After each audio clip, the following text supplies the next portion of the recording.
Muy buenos días, bienvenidos a este webinar internacional Análisis de la situación política del Ecuador. Una de las funciones importantes que tiene la academia es ofrecer el espacio para la reflexión, los análisis y particularmente tomarle el pulso a los hechos y los sucesos que ocurren a nivel mundial. En ese propósito, hoy se ha hecho un esfuerzo entre las universidades SEC de Chile, a través de su Facultad de Ciencias Jurídicas y Sociales, y la Universidad SEC de Ecuador, a través también de su Facultad de Ciencias Sociales y Jurídicas, para tener una conversación, una mirada y analizar y tratar de entender qué es lo que ocurre en la situación política del Ecuador, siempre desde una perspectiva académica, que es como corresponde mirar estos fenómenos, comentarlos y enriquecer a quienes el día de hoy nos acompañan. Esta ceremonia es presidida el día de hoy por nuestra señora rectora, doña Eva Flandes Aguilera, que nos acompañan los vicerrectores, la señora vicerrectora académica, doña Alejandra Ríos, el vicerrector de Administración y Finanzas, decanos, jefes de carrera. Saludamos también a los centros de estudio de la Fuerza Aérea, el CEA, a través de su director ejecutivo, el excomandante en jefe de la Fuerza Aérea, general Jorge Robles, a todos los que lo integran. Saludamos a los exministros de Estado del Ecuador que se han integrado en la mañana de hoy, al exministro Don Homero Arellano, que nos acompaña, y por supuesto a las autoridades académicas, políticas de Ecuador y castrenses desde las distintas disciplinas que nos están acompañando en la mañana de hoy. Junto con agradecer la excelente disposición de los señores decanos y poder mostrar esta confluencia y este aporte de dos universidades, la SEC de Chile y la SEC de Ecuador, cómo se interactúa y cómo se hace una integración en esto. El anfitrión de esta jornada, de esta sesión, es el señor Francisco Javier González, decano de la Facultad de Ciencias Sociales y Jurídicas de la Universidad SEC de Chile, a quien damos la palabra de inmediato. Buenos días, señor decano, un gusto saludarlo. Bien, muchas gracias, Libardo. Primero que todo quisiera darles una bienvenida, saludar a la rectora, vicerrectora y a las autoridades y a la comunidad universitaria en general, tanto de Universidad SEC Ecuador como de Chile. Y además de dar la bienvenida, quisiera yo especialmente agradecer a Esteban Ron, decano de Ciencias Jurídicas y Sociales de la SEC de Ecuador, y al académico Brian Yopo, quienes estoy seguro nos van a dar muchos elementos de análisis para entender este tema que además de importante es muy coyuntural, debido a los hechos ocurridos recientemente y el análisis en general de la situación política de Ecuador. Voy a dedicar algunos minutos a dar algunos elementos de referencia para entender esta situación política, sí, pero evidentemente creo que lo principal o lo primero es hacer alguna referencia a los hechos que están ocurriendo. Hemos visto mucho en prensa el debate acerca de si lo que está ocurriendo pudo ocurrir en medio de un juicio político. ¿Ah? Acá este juicio político al presidente de Ecuador, que se había levantado en su contra la posibilidad de su destitución y ante lo cual el presidente ecuatoriano resolvió la disolución del Parlamento, lo que significa también su propia salida del gobierno en una figura que no tenemos en Chile, que se denomina muerte cruzada. Estos ilícitos constitucionales del juicio político están consagrados en la Constitución, en el artículo 129 de la Constitución Política Ecuatoriana, y requerían un dictamen de admisibilidad previo de la Corte Constitucional, cosa que ya se había verificado. Por lo tanto, en los hechos, el presidente Lasso tenía en contra el voto favorable de 2/3 los asambleístas y con mucha posibilidad de que el juicio político prosperara, lo que iba a producir en consecuencia que se declarara su vacancia y que asumiera el vicepresidente. Con esta muerte cruzada, el presidente puede gobernar los próximos 6 meses por decreto, pero necesariamente tiene que hacerse un llamado para elegir a un nuevo presidente, como asimismo a renovar a los miembros del Poder de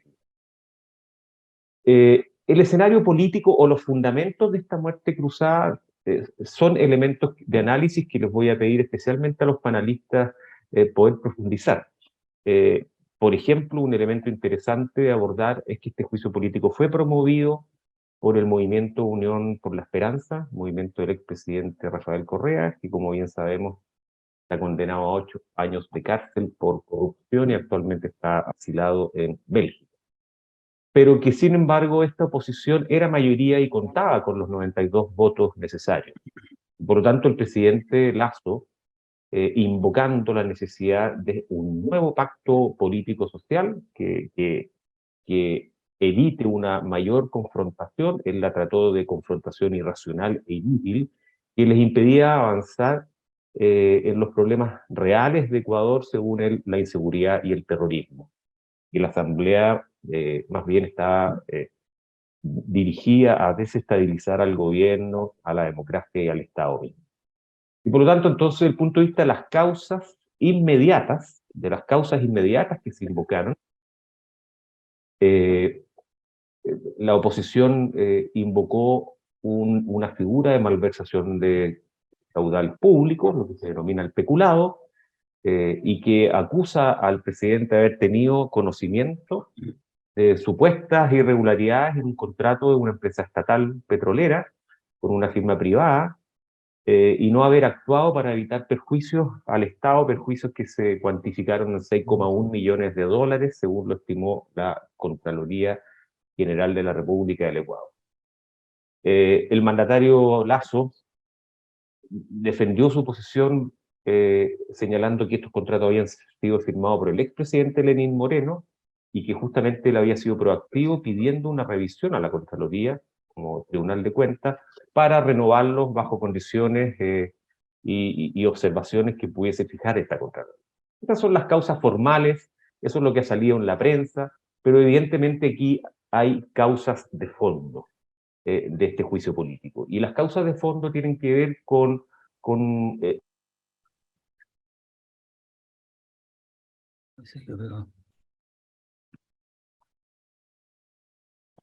El señor decano está haciendo referencia precisamente a aquellas condiciones que fueron consideradas y que son relevantes respecto a el último elemento de lo que le ocurrió al presidente del Ecuador, Guillermo Lasso.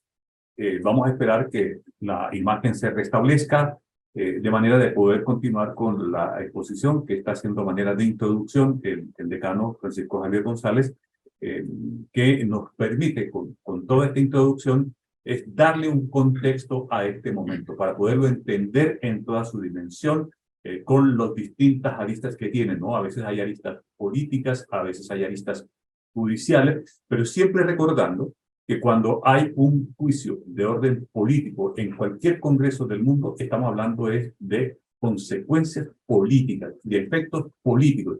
Siempre los efectos de otra naturaleza, por ejemplo, los efectos judiciales, se tendrán que ver en las instancias que corresponden, que es, me imagino yo, los tribunales de los distintos países, pero estamos hablando en este escenario.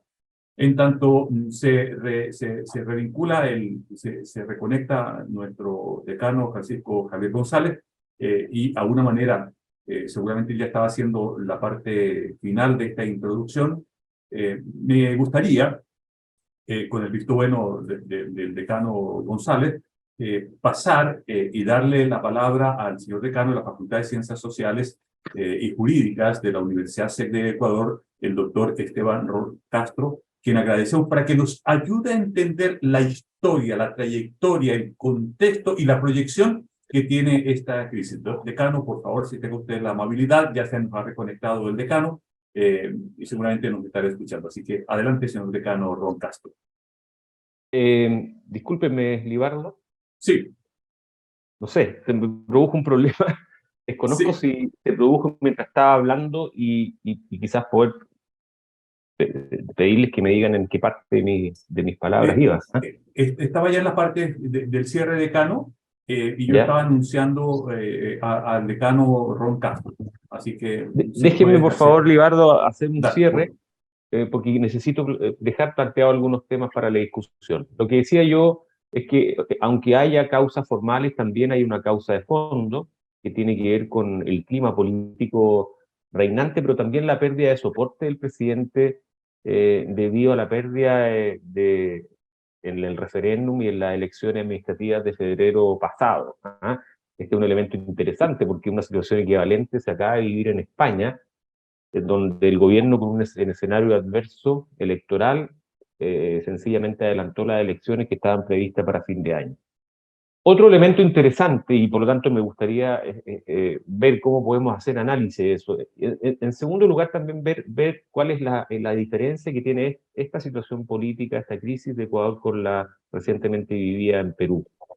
En general, en Ecuador, la figura del impeachment que se había utilizado, no sé, con el expresidente Bucaram, más bien enfocado a una declaración de incapacidad mental, son figuras que se usan como una válvula de escape al régimen presidencialista. Y está contemplado en la Constitución, en el artículo 148, donde se establece que el Ejecutivo puede disolver la Asamblea Nacional en ciertos eventos, cuando esta misma se arrogó funciones que no le competen, o si de forma reiterada o injustificada obstruye el plan de desarrollo nacional, o por graves crisis política o conmoción interna, siendo esta última la causal invocada por el presidente Lasso.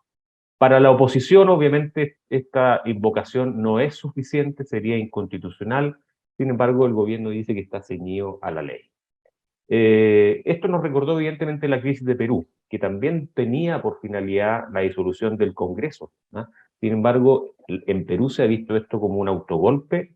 El legislativo en los hechos no se disolvió, sino que incluso decidió destituir al presidente Castillo. Y si bien la Constitución peruana contempla la disolución del Congreso, la norma que habilita esto tiene una causal, que es el legislativo, que es en el caso que el Poder Legislativo haya censurado o negado la confianza a dos consejos, esto cosa que en Perú no ocurrió, por lo tanto sería inconstitucional. Es decir, en síntesis, ambos decretos de ambos países tenían por objeto disolver el Congreso. Sin embargo, en Ecuador aparentemente sería constitucional y en Perú ya fue catalogado de inconstitucional. Entonces, en síntesis, como elemento para la reflexión, la crisis de Ecuador se produce en un contexto hiperpresidencialista. Es lo que algunos llaman el autogolpe de Estado blando, ¿cierto? Que se ha visto con alguna frecuencia en América Latina en la última década. Recuerdo el presidente Lugo, la presidenta Rousseff. Y esta muerte cruzada, y es la gran interrogante, ¿resuelve o no la crisis política o la agrava en lo inmediato? Esto es una experiencia importante de análisis para Chile, para el actual proceso constitucional chileno, porque tenemos en común el hiperpresidencialismo, pero este hiperpresidencialismo se transforma en un régimen fuerte solo en el papel si no contamos con mayorías parlamentarias o coaliciones de partidos sólidos que den sostén al gobierno. Y de hecho se están estudiando en el borrador de constitución mecanismos para fortalecer a los partidos políticos, sea fijándole un umbral mínimo de 4 o 5%, entiendo que la norma es 5, la van a bajar transitoriamente a 4, y lo que se denominan las cláusulas antitransfugismo, que permita que los parlamentarios de un partido en el fondo respeten la decisión del partido en sus votaciones. Todos esos elementos son los que yo quisiera dejar en la mesa para el análisis tanto interno de la situación en Ecuador, de Esteban, como asimismo Mladen, que también es un seguidor de la coyuntura política chilena, poder hacer estas asociaciones. Sin más, Libardo, les quiero agradecer y dar la palabra entonces a los siguientes panelistas. Muchas gracias. Muchas gracias, señor decano, por esta introducción, por este exordio que contextualiza. Ya había hecho un preludio de lo que iba a ser la presentación del señor decano de la Facultad de Ciencias Jurídicas y Sociales del Ecuador, don Esteban Ron Castro, a quien le damos de inmediato la palabra para que nos ayude a comprender con la historia, con el contexto político del Ecuador, cuáles son las claves que marcan la situación política de ese país. Agradeciéndole de nuevo al señor decano Ron Castro la amabilidad que tuvo siempre en acoger la realización de este webinar. Muy buenos días, decano, y tiene la palabra, por favor. Muy buenos días, gracias Libardo, Laden, Francisco, gracias por la invitación. Muy honrado por la invitación y que podamos hacer esto en colaboración con otras filiales de la Fundación SEC. Solo una pregunta de carácter técnico. ¿De cuánto tiempo dispongo, Libardo, para no extenderme? 20 minutos, señor decano. Perfecto, me parece muy bien. Ok, el reto es bastante complejo, ya que Francisco nos ha puesto algunas aristas y algunas variables, pero eso es la magia de las ciencias sociales, ¿no? Que nosotros empecemos a cruzar las variables a efectos de tener un resultado específico sobre causales. Entonces vamos a utilizar un poco de análisis inverso en virtud de lo que podría generarse o encasillarse al menos dentro de dos variables de acuerdo a las premisas que nos ha puesto el decano Francisco. En ese sentido, a mí me toca hacer un análisis de las variables política y jurídica. Pero ojo, no política de análisis de la situación política, sino de política institucional, es decir, del cómo el Ecuador configura las instituciones de carácter político-jurídicas a efectos de la activación y principalmente desentrañar la gran pregunta internacional recurrente que ha existido. ¿Cabía la figura de la muerte cruzada en medio de un juicio político? En ese sentido, nosotros vamos a saltar a la variable jurídica para hacer dicho análisis.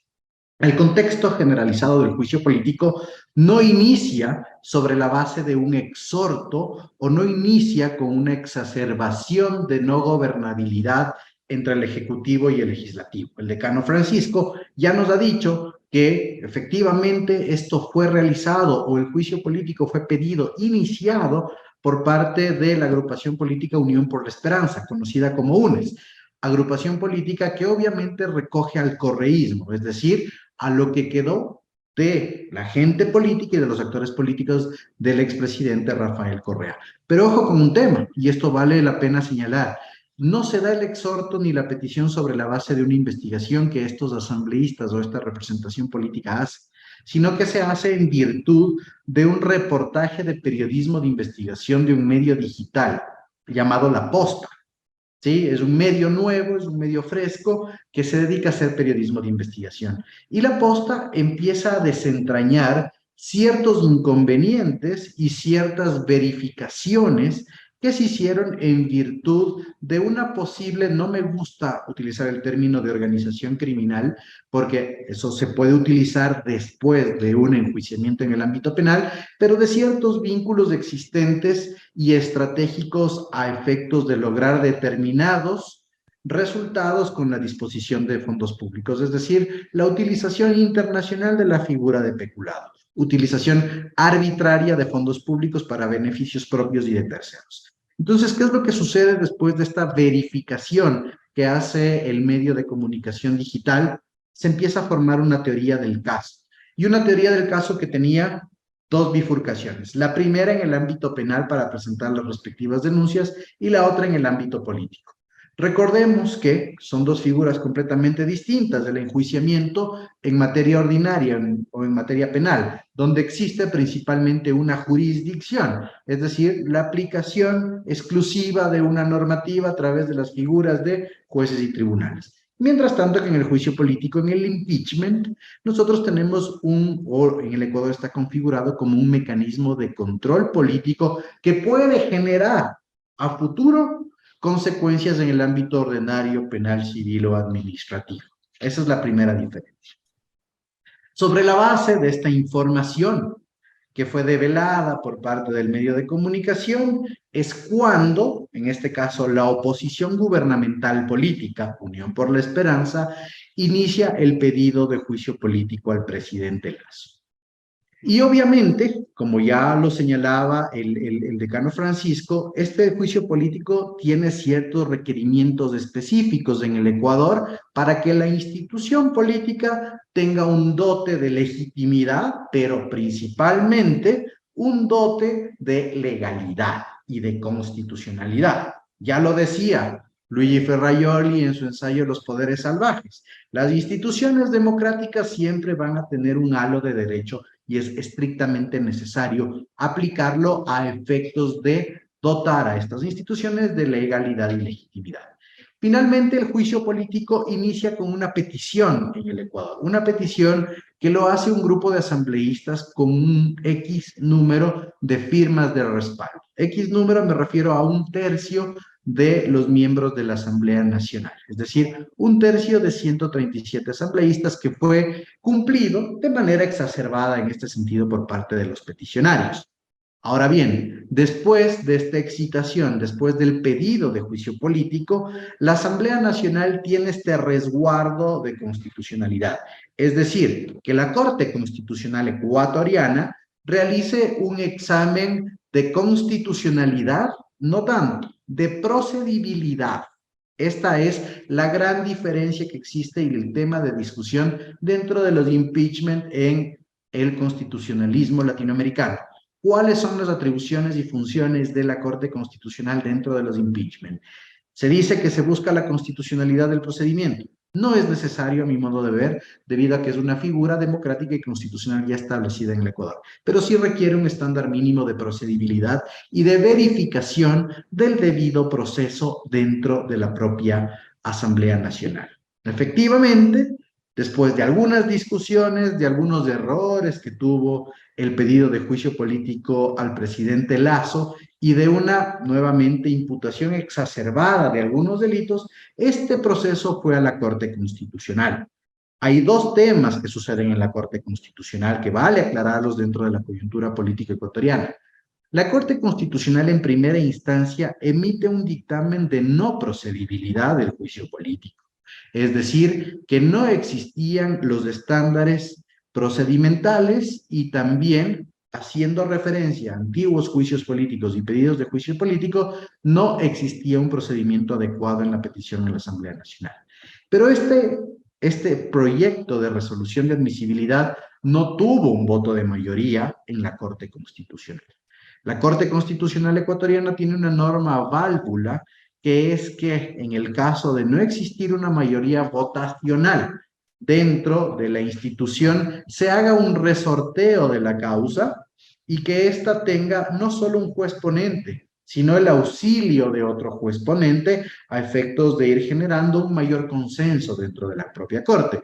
Este mecanismo o esta válvula es aplicado en distintas jurisdicciones, igual en Latinoamérica e inclusive en España, lo que se denomina como auxilio jurisdiccional interno. Se dio la figura del auxilio jurisdiccional interno y da la casualidad que dicho auxilio jurisdiccional estuvo a cargo inclusive del presidente de la Corte Constitucional ecuatoriana, lo cual generaba confianza dentro del legislativo, pero también hacia la sociedad, hacia el elector, hacia el ciudadano, a efectos de tener seguridad del juicio político.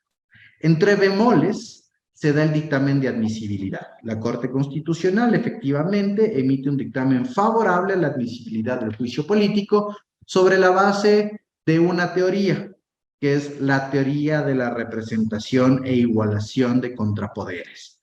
¿Qué es lo que decía la Corte Constitucional? Yo como Corte Constitucional no veo vulneraciones en el procedimiento, pero finalmente el resultado del juicio político se da a través del mecanismo de representación parlamentaria o legislativa, es decir, los propios asambleístas son quienes tienen que hacer este análisis a futuro. Yo solo me encargo de dar una vía al agua, como decía Roberto Dromi, en el derecho administrativo, también estudiado en toda Latinoamérica, dar ese acueducto al agua a efectos de que se dé el juicio político.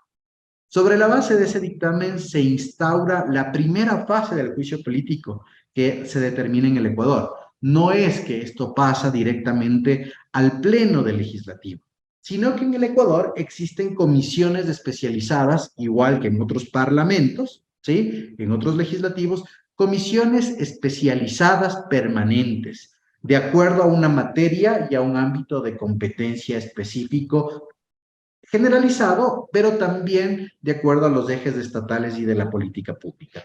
Sin embargo, hay una comisión especial permanente que se denomina la Comisión de Fiscalización. Ahí es donde se ventila y se actúa el juicio político.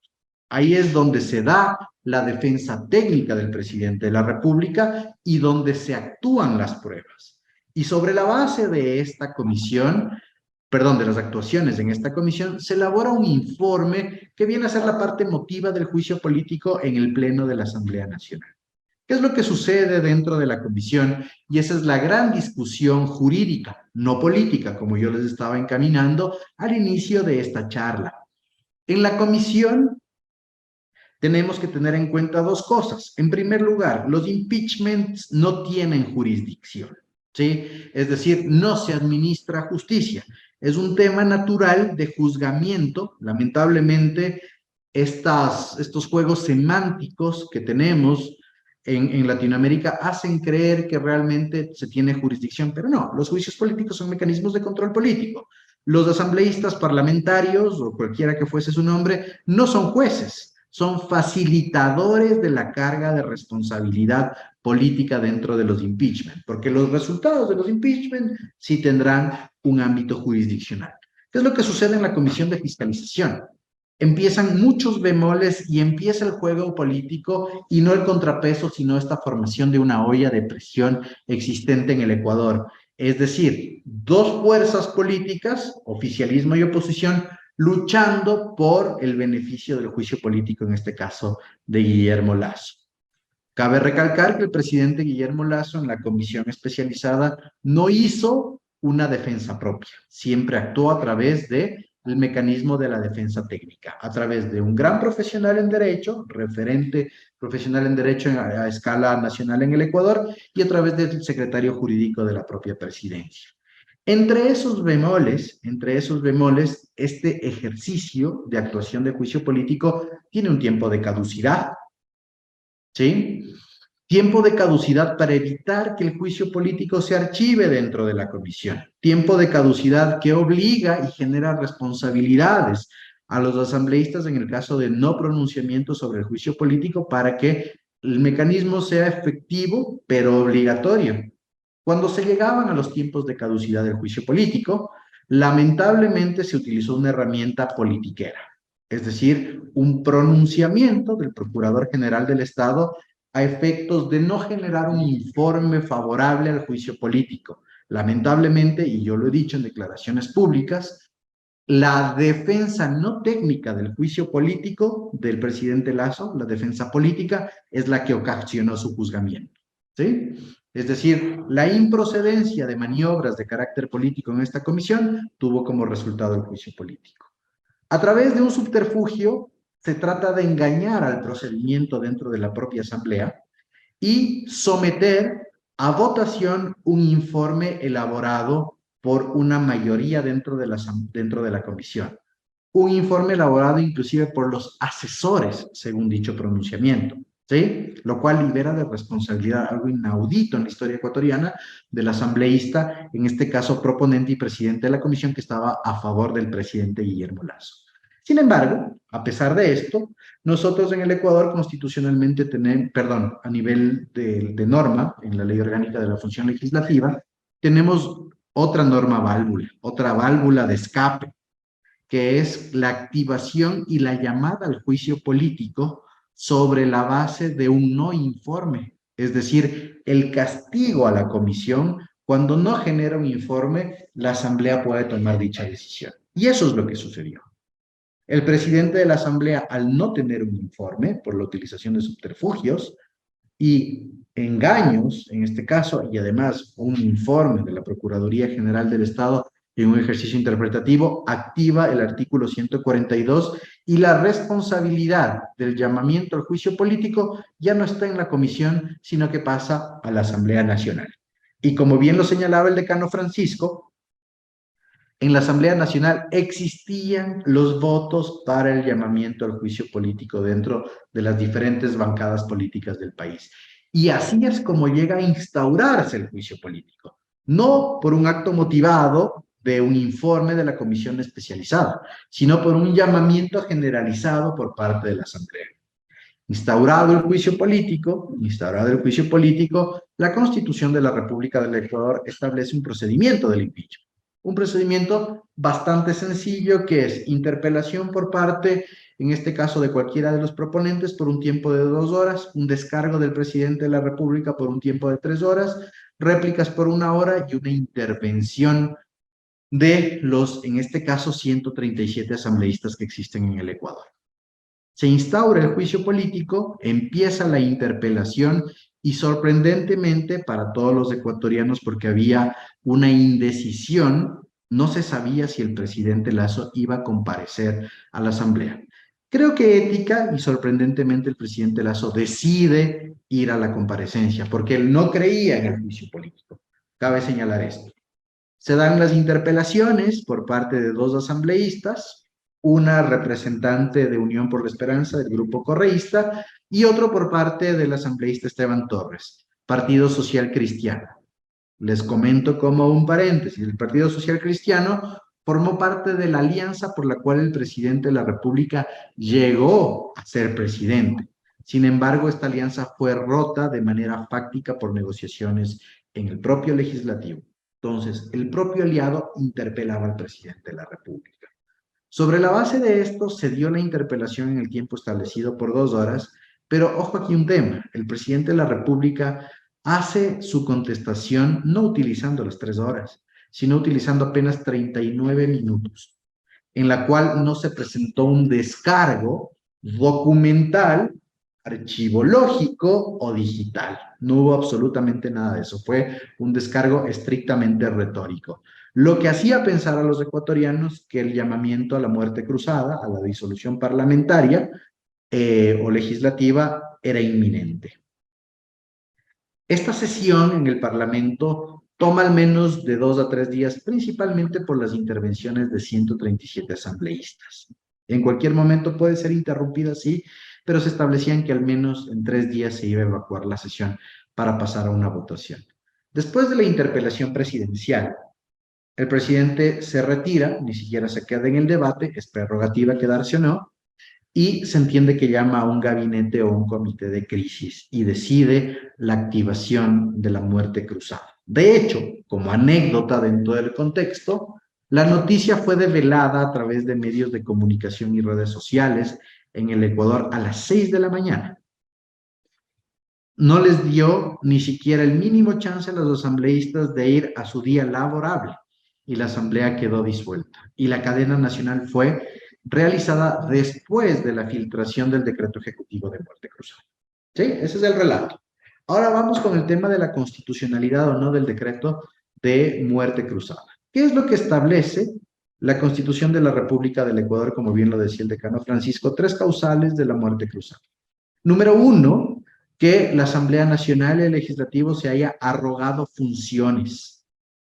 Pero esta condición de arrogación de funciones tiene un condicionamiento, es decir, que requiere de un dictamen previo de la Corte Constitucional para ver si efectivamente la Asamblea se arrogó funciones. No es facultad discrecional del presidente de la República hacer este establecimiento. La segunda causal, ya lo dijo igual el decano Francisco, es que exista una interrupción secuenciada del Plan Nacional de Desarrollo.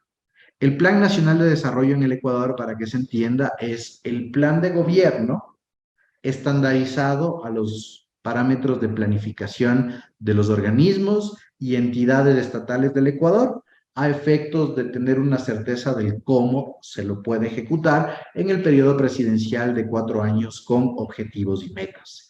Eso no fue aplicado en el Ecuador y no fue aplicado como mecanismo de muerte cruzada, principalmente por un tema, porque se dice que no existe una verificación fáctica de que la Asamblea haya sorprendido al presidente o haya roto la ejecución del Plan Nacional de Desarrollo, debido a 2 cosas. A que no existe una dependencia de la aprobación de leyes para la ejecución de este plan, y en segundo lugar, que no era sistemática, es decir, no era recurrente, a pesar de que existieron más de 300 comparecencias, perdón, más de 1.300 pedidos de documentación al Ejecutivo por parte del Parlamento y más de 300 comparecencias de ministros al Parlamento, además de 14 juicios políticos iniciados al staff ministerial del gobierno del presidente Lasso y otras instituciones gubernamentales.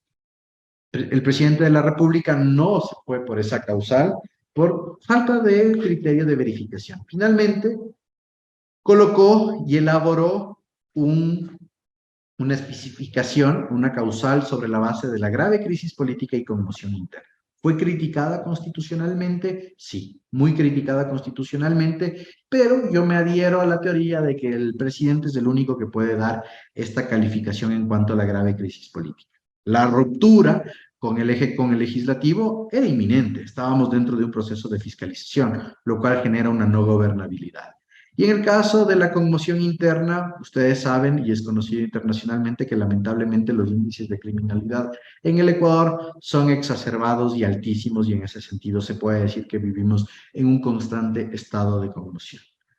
Ahora bien, una vez verificada la causal, y esto es otra de las interpretaciones y el problema jurídico tendiente, no se establecen tiempos para la ejecución de la muerte cruzada a través de la especificación del decreto ejecutivo.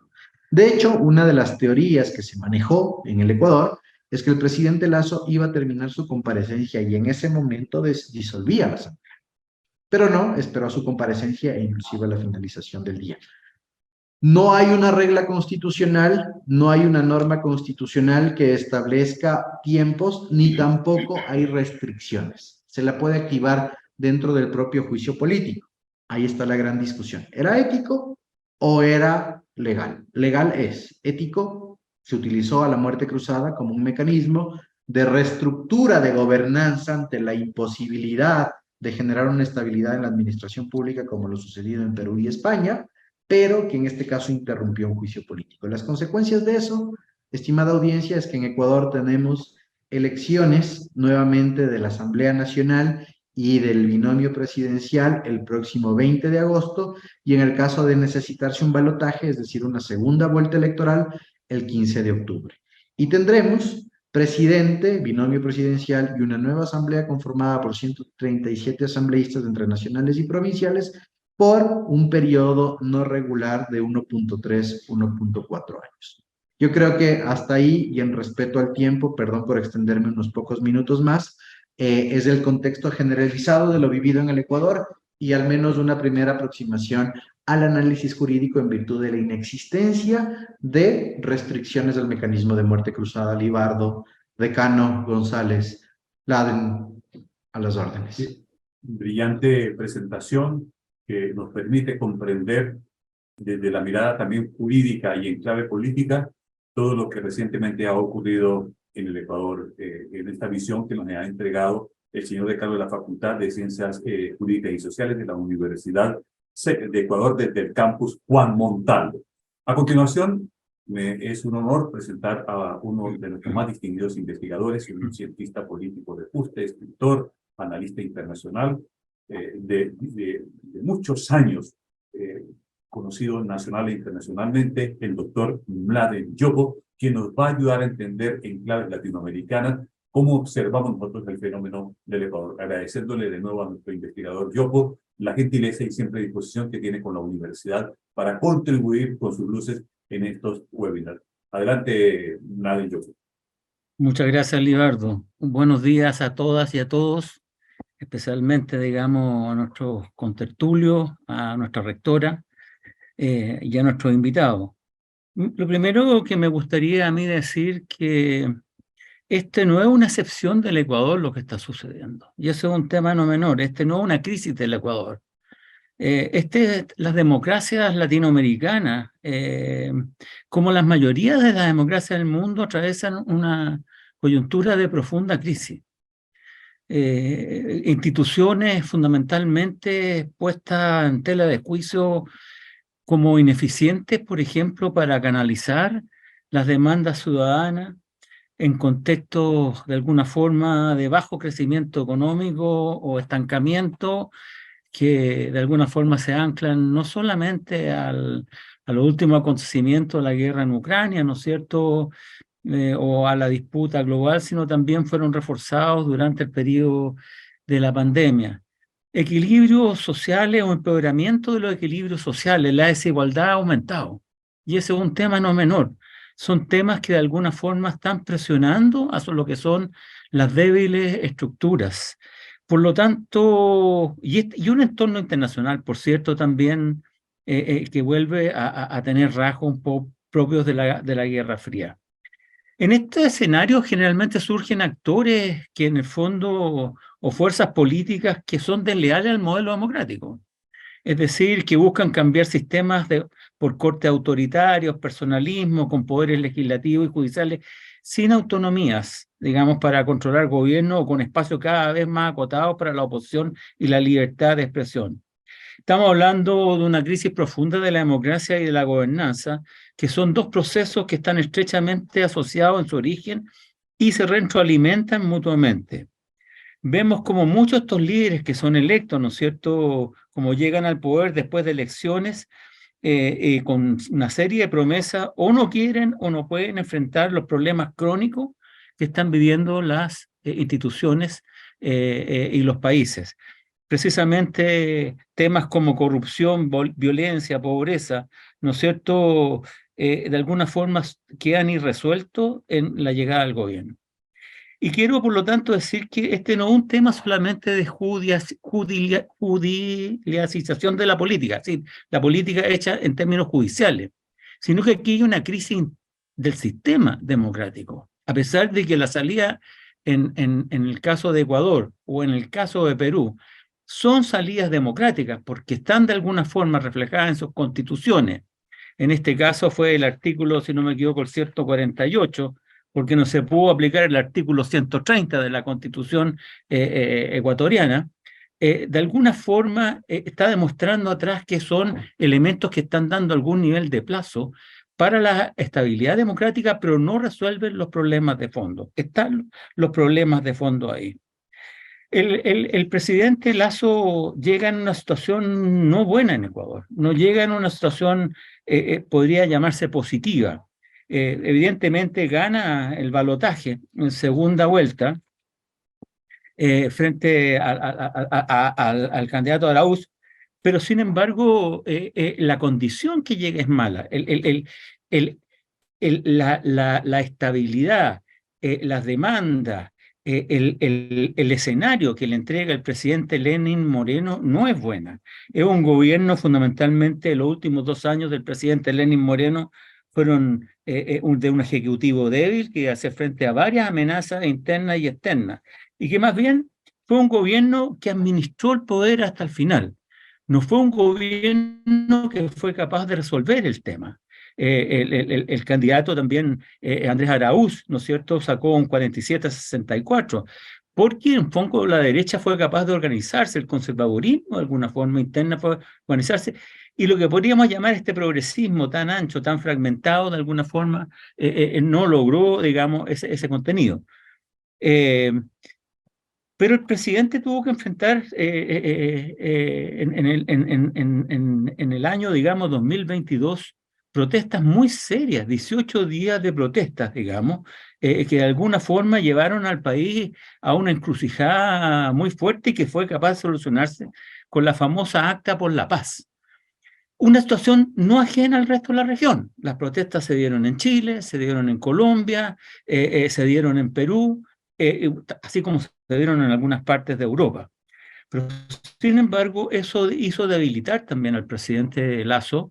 El presidente Lasso, cuando asume, si no mal tengo entendido, la encuesta evidentemente hay que tomarla relativamente, son fotos de un día, además, dependiendo de las metodologías, las encuestas representan, son más fidedignas o menos fidedignas, pero entró con una adhesión, digamos, de alguna forma, un reconocimiento, una credibilidad de alrededor de un 70%. Había una esperanza inicial en el presidente Lasso, y hoy día tiene un rechazo o una adhesión que no va, que fluctúa de acuerdo a las encuestas. Yo leí varias encuestas que van entre el 10 y el 20%. Es decir, hay una muy baja adhesión a lo que es la figura del presidente Lasso, y que de alguna forma parece una situación parecida a la que enfrentó el presidente Moreno.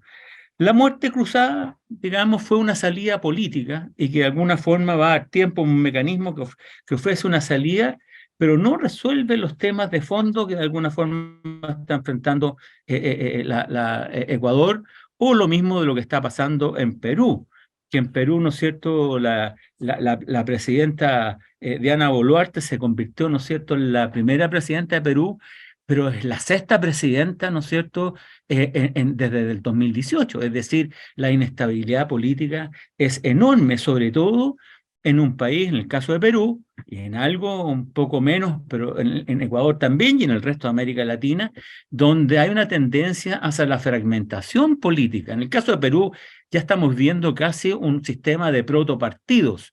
No son partidos propiamente tal, hay partidos, por cierto, fuertes, pero los grandes partidos de Perú, ¿no es cierto?, el APRA, el Partido Popular Cristiano y otros partidos más, han desaparecido prácticamente de la escena política y han sido de alguna forma sustituidos por una serie de movimientos que en el fondo han tomado el poder sin una propuesta más global, más ideológicamente anclada o que de alguna forma sea técnicamente apta un poco para estos tiempos.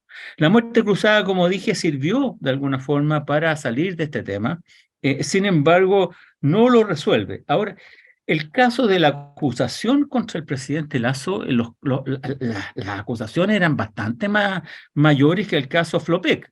Es decir, se le acusaba, ¿no es cierto?, de evasión de impuestos y propiedad de empresas en paraísos fiscales, vínculo incluso con mafias.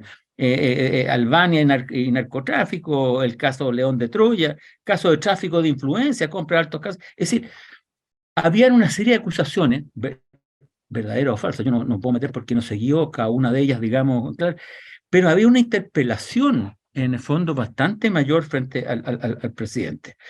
Por lo tanto, en el fondo esta salida es una salida positiva, pero también es una salida que de alguna forma es preocupante en la medida que el presidente va a gobernar por decreto en este periodo.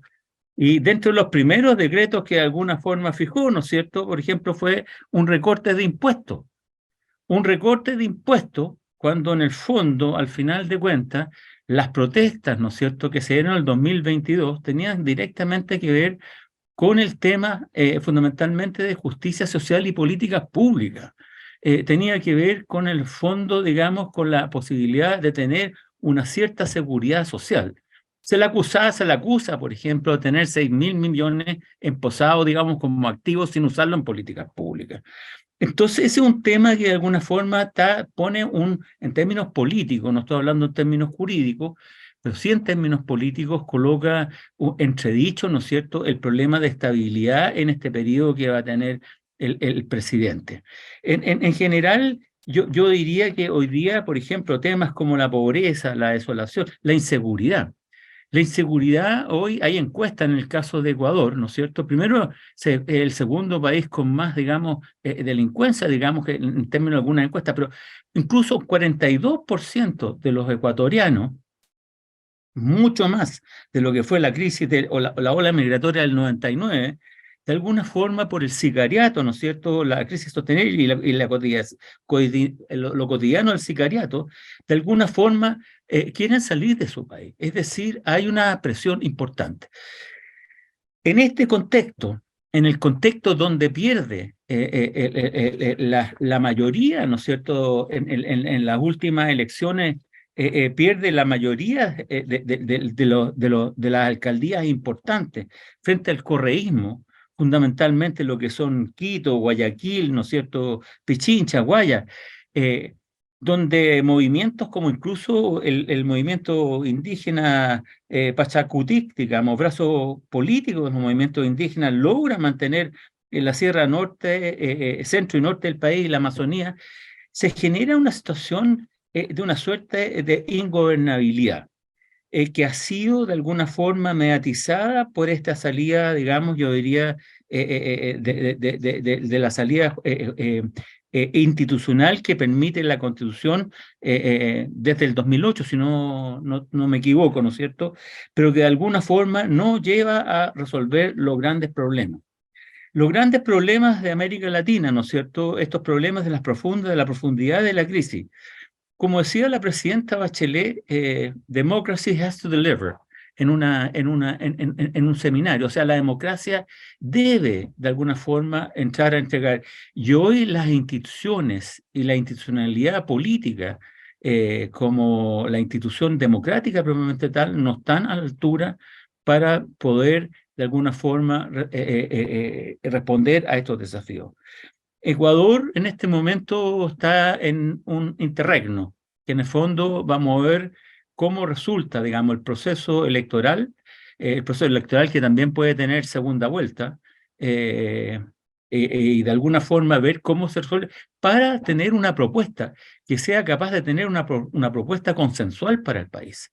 Porque hoy el país no es un país unido, es un país que de alguna forma tiene una divergencia importante, una divergencia que está de alguna forma anclada a una forma no solamente de hacer política, que también hoy día hay una deslegitimación en general en América Latina.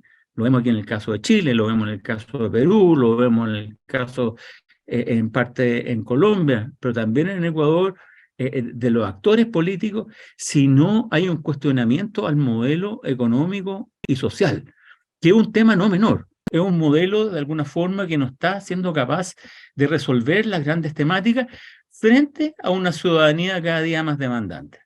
Eso tiene que ver con un tema, más allá de lo jurídico, tiene que ver con un tema político que de alguna forma se ancla en lo jurídico, porque coincidamos, digamos, que en el fondo el tema legal es un tema en constante construcción. Es un tema que se está de alguna forma verificando a partir de cambios de realidades, a partir de demandas, a partir de correlaciones políticas.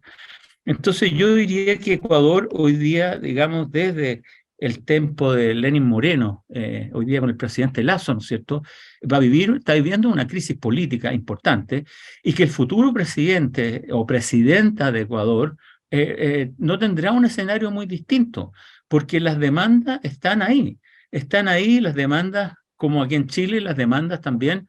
Parece como que si en el fondo las grandes, digamos, protestas se hubiesen acabado.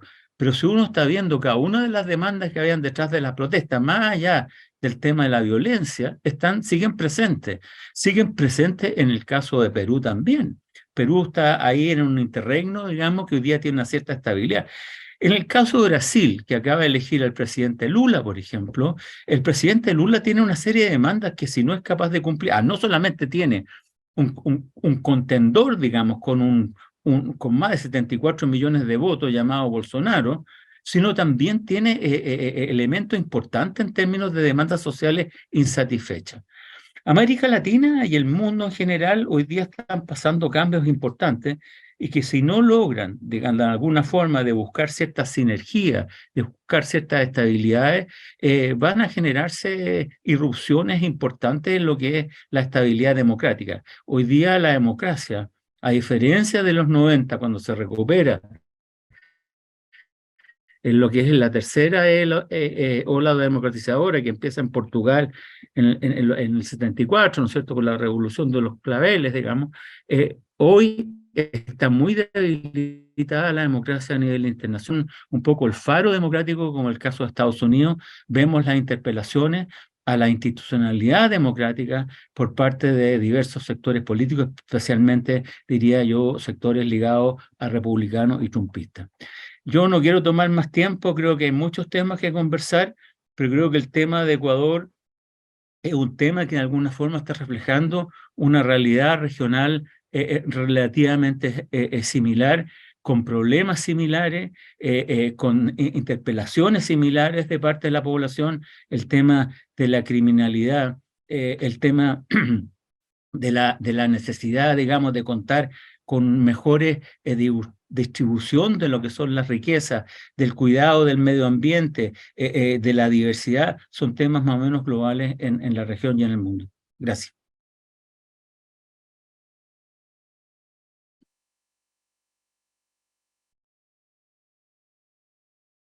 Bien, muchas gracias, Mladen. Yo creo que tenemos unos minutos, Libardo, para poder hacer quizás algunas preguntas a cada uno de nuestros invitados y darles también un tiempo para que hagan un cierre. A mí me gustaría hacerles una pregunta a cada uno, ¿ya? De alguna manera en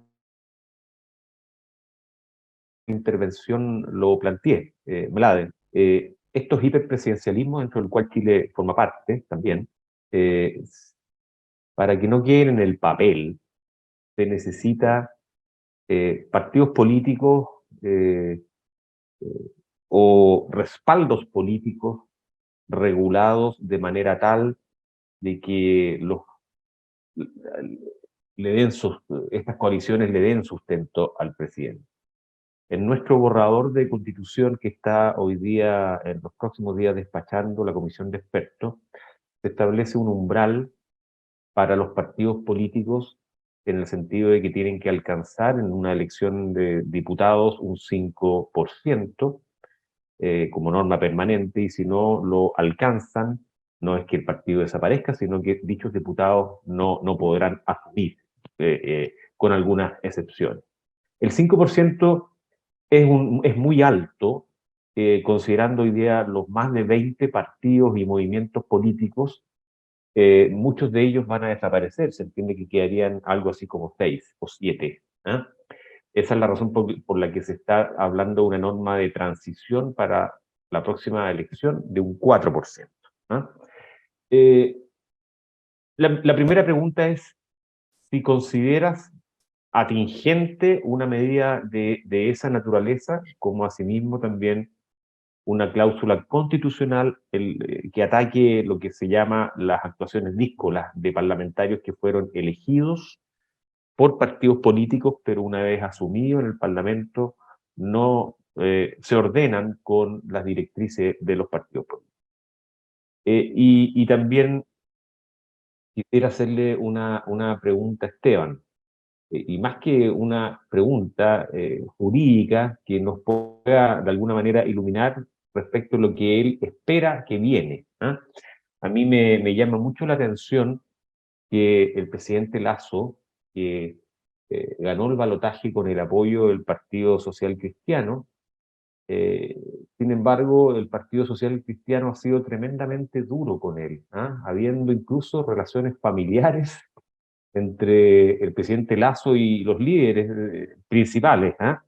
¿Quién se espera? ¿Tiene el presidente Lasso una estrategia? ¿Él está pensando en postular? ¿Puede hacerlo?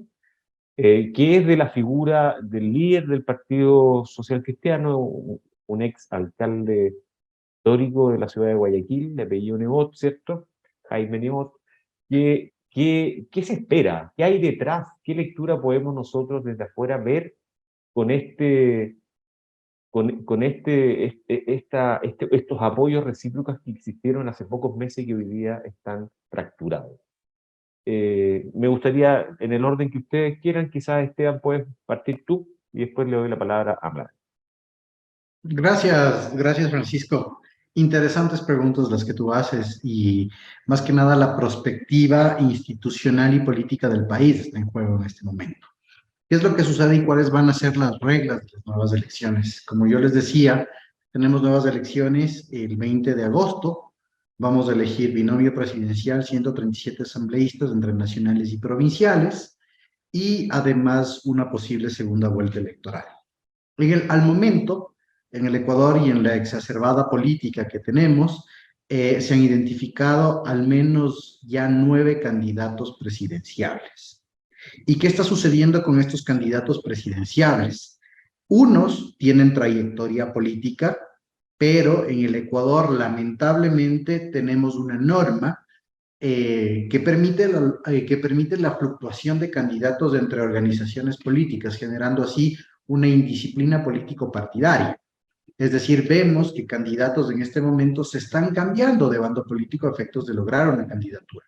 Son la norma de los candidatos invitados. Entonces, vamos a tener en primer lugar mucha fluctuación de candidatos y un transfugismo político bastante alto.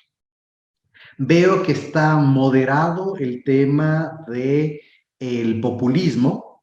Ninguno de los candidatos, y es algo que decía Laden, ninguno de los candidatos está generando, o precandidatos en este caso, está generando demasiada expectativa sobre un tema de populismo de la administración pública o un populismo en el ámbito del empleo o de salud. Entonces, por lo menos eso está moderado. Creo que en el Ecuador somos conscientes de que las personas que sean electas de este periodo presidencial no van a, para este periodo presidencial o lo que resta del periodo presidencial, no van a poder ejecutar un plan de gobierno como tal. De hecho, en las clases acá lo hemos denominado con los alumnos como un plan gubernativo y de priorización de necesidades. Laden decía que la inconformidad general y la latinoamericana hace que se visualicen necesidades comunes.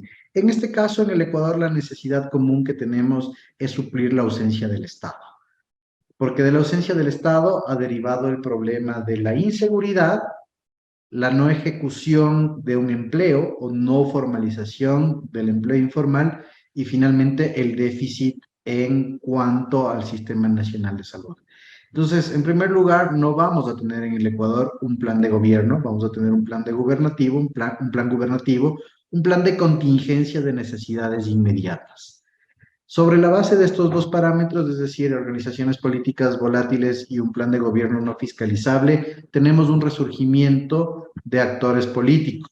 Vemos que hay recandidatizaciones de personas que estuvieron alrededor del juicio político, ahora inclusive como candidatos a la presidencia de la República. Hablemos de Fernando Villavicencio, el presidente de la Comisión de Fiscalización que tuvo a cargo el tema del juicio político del presidente Lazo. Y de hecho, lo voy a decir sin ningún empacho, que debido a su déficit de conocimiento en el manejo parlamentario, tuvimos el juicio político como tal. En el caso del Partido Social Cristiano, Francisco, que tienes un excelente conocimiento de la realidad nacional ecuatoriana, que fue el aliado del presidente Lazo, van con un candidato. Es un outsider, no es el ex alcalde Nebot, el líder histórico de este partido. Es un empresario experto en seguridad, que se llama Jan Topic. Él sería el candidato a la presidencia del Partido Social Cristiano, con un binomio presidencial, y ahí es el claro ejemplo del transfugismo, es una persona que ya fue candidato a presidente de la República, Pedro José Freile, por otro movimiento político, y que en las últimas elecciones seccionales en el país fue candidato a alcalde de Quito, de la capital del Ecuador, por el Partido Socialista Ecuatoriano. Y ahora es el binomio presidencial de Jan Topic en un partido de derecha. ¿Sí? Entonces, ahí tenemos la clara manifestación del transfugismo político por estas normas válvulas. El partido Unión por la Esperanza UNES, que es el correísmo, estamos muy expectantes en el país de ver quién va a ser el binomio.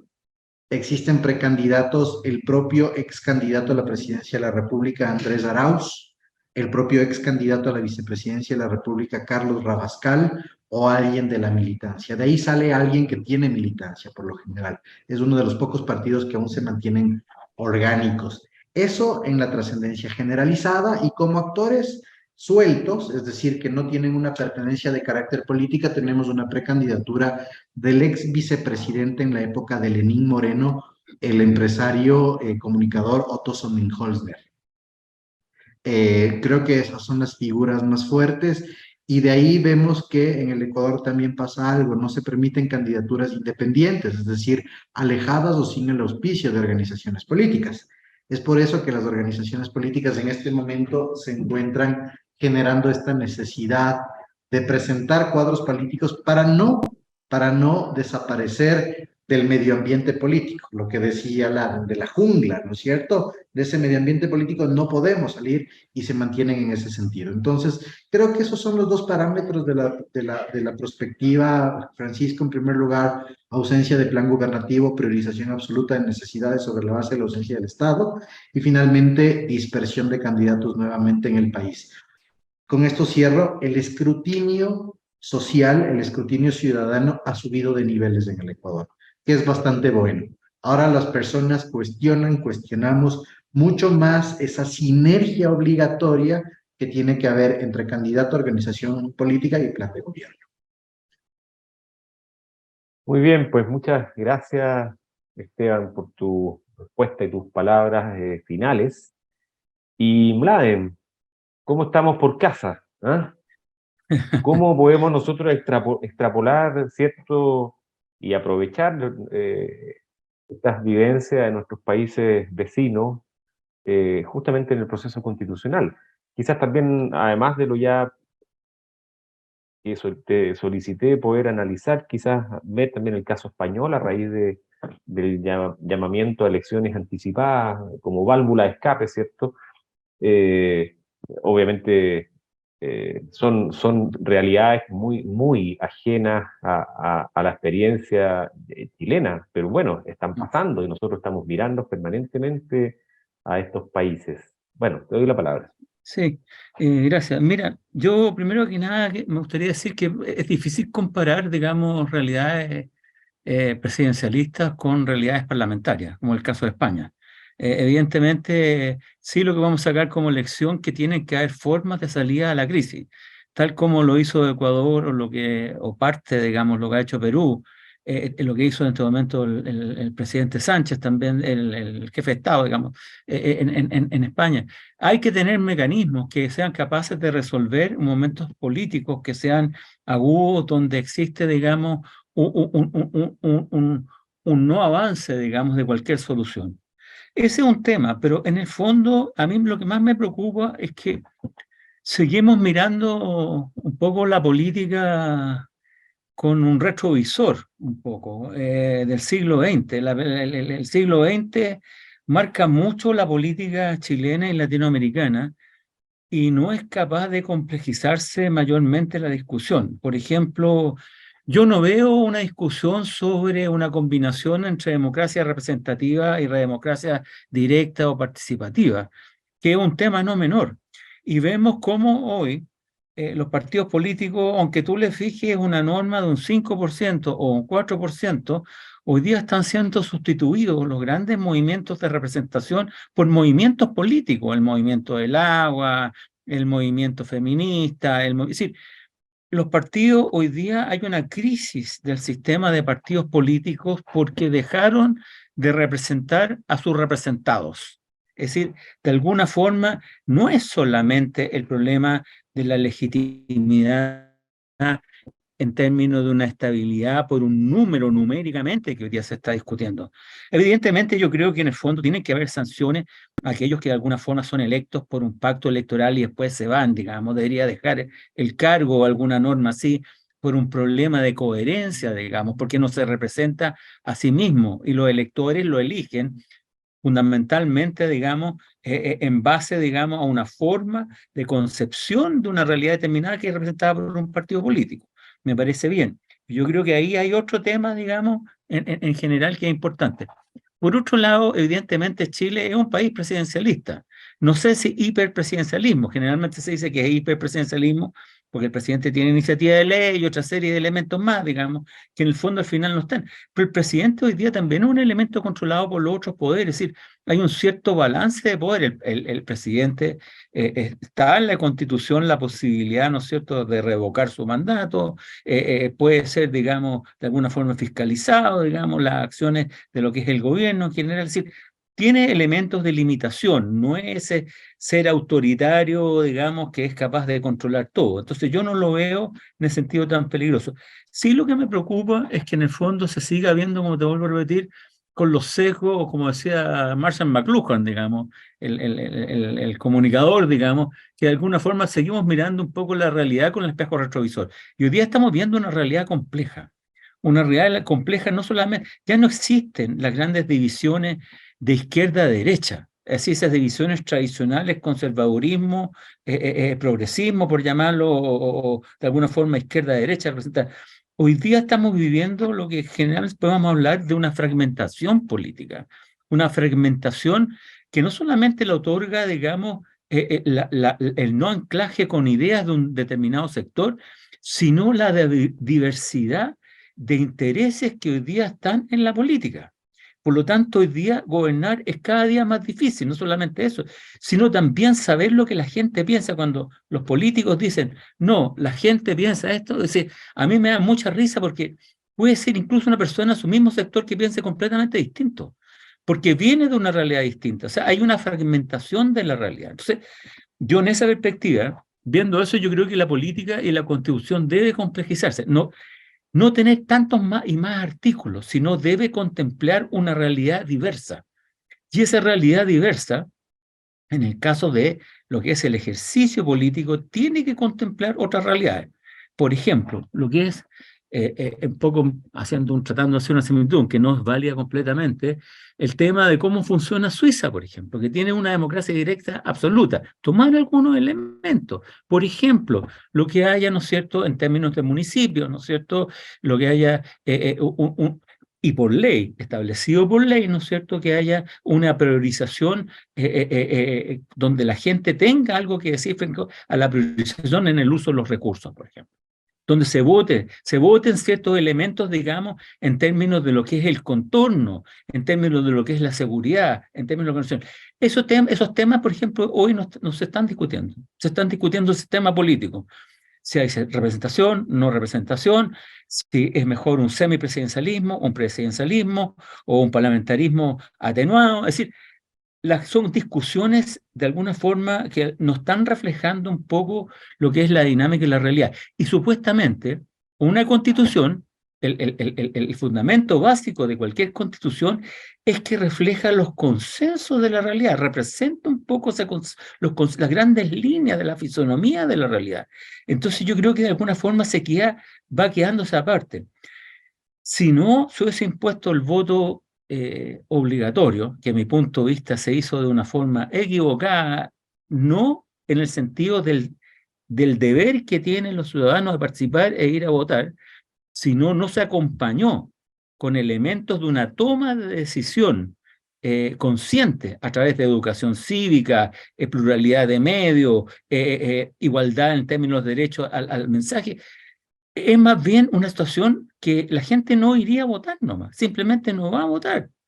Y no va a votar no es porque no le interese la realidad o la política, es porque no se siente representado por aquellos actores políticos que hoy día están dirimiendo.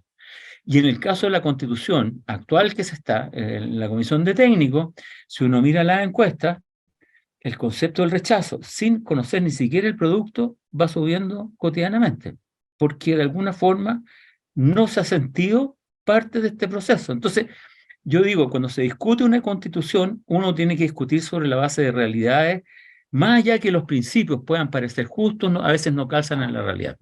Eso. Bien, muchas gracias, Mladen. Bueno, yo creo que hemos llegado ya al final de este conversatorio. Creo que hay muchas y muy buenas ideas puestas en la mesa. Yo lo único que quisiera decir, Mladen, ojalá nuestro proceso constituyente pueda nutrirse también de la experiencia de nuestros países vecinos con estos resguardos que tiene que tener un presidencialismo o hiperpresidencialismo, como lo queramos llamar, que es una forma de sistema político muy arraigada en la historia constitucional de Chile, ¿ah? Desde inicios del siglo XIX. Sí. En el caso, Esteban, en el caso de Ecuador, obviamente desear que esta crisis política termine de la mejor manera, ¿ah? Me voy a colgar de un comentario que está hecho en pantalla, como una pregunta de una persona que nos pide recordar cómo llegó el presidente Lasso, ¿ah? Eh, eh, él distingue claramente tres fuerzas que además estuvieron muy parejas, ¿ah? En el balotaje entre el candidato indígena y el actual presidente Lasso. Los correístas, el movimiento indígena y el Partido Social Cristiano tenían fuerzas muy parejas, y Lasso llegó al poder con el apoyo del movimiento indígena, que quiso negarse a darle la posibilidad a que Correa, el movimiento, el partido de Correa, llegase al poder. Creo que este naipe todavía se está barajando, ¿ah? Y es probable que estas fuerzas mantengan esos mismos niveles de apoyo, pero que sin embargo unas apoyen a la otra, no necesariamente por su afinidad política, sino que como una negación a que el verdadero adversario político llegue al gobierno. En cualquier caso, les deseamos que se desarrollen de la mejor manera y que ojalá Ecuador pueda salvar esta crisis, que tengamos este gobierno de transición, como lo llamó Esteban, de año y fracción, de la manera más pausada, donde se pueda administrar de la mejor forma el país con un Congreso que ayude. Entonces, bueno, Libardo, vamos a dar por terminado, no sé si te voy a dar la palabra, y antes de terminar, Esteban, muchas gracias por tu tiempo, muchas gracias por poder tener la posibilidad de que ambas facultades de Universidad SEC podamos hacer estas actividades en común. Creo que son muy valiosas para nuestros alumnos, creo que debiéramos también hacerlas más seguido con distintos temas jurídicos y de análisis político de la región. Y Mladen, muchas gracias también por tu mirada, por ayudarnos a salir un poco de la caja y mirar estos fenómenos desde una perspectiva que incorpore distintas variables, ¿eh? Muchas gracias, Libardo, te doy la palabra. Muchas gracias, señor decano. Para cerrar el evento, este webinar, análisis de la situación política del Ecuador, solamente nos resta resaltar la importancia que dos casas de estudio, en este caso la Universidad SEC del Ecuador y la Universidad SEC de Chile, mancomunadamente abran la ventana de la academia para reflexionar sobre temas relevantes y tan brillantemente expuestos como los que han ocurrido en la mañana de hoy. Reiterar, la ceremonia, el webinar ha estado encabezado por nuestra rectora Eva Flandes Aguilera, que nos ha acompañado durante el transcurso de todas las exposiciones, autoridades de la universidad, que aquí veo, nuestro secretario general, nuestros vicerrectores, decanos, jefes de carrera. Agradecer también, por supuesto, la presencia del Centro de Estudios Aeroespaciales de la Fuerza Aérea de Chile, al excomandante en jefe de la Fuerza Aérea de Chile, Jorge Robles, general retirado. Agradecer, por supuesto, al exministro de Estado del Ecuador, don Homero Arellano, y por supuesto a todas las personas que sacaron su tiempo para acompañarlos en la mañana del día de hoy. En nombre de la Universidad SEC, darle las gracias a los expositores, por supuesto al organizador de este brillante webinar, y permítame que lo califique de brillante porque ha sido con la altura de mira académica, con la reflexión suficiente, la profundidad jurídica, política que se requiere, pero sobre todo con una cosa que es entregando luces de lo que ocurre en el momento, que es la mejor manera en que una academia, y para eso estamos, puede apreciar el devenir de los hechos y de los fenómenos políticos en nuestra región. Reiterar el agradecimiento al señor Esteban Ron Castro, decano de la Facultad de Ciencias Jurídicas y Sociales del Ecuador, al destacado investigador don Mladen Yopo, y por supuesto a usted, decano, don Francisco Javier González, por haber organizado este importante evento, webinar, y a todos los que han participado en la mañana de hoy. Los abrazo y les agradezco de corazón esta nutrida asistencia el día de hoy. Que tengan todos ustedes muy buenos días.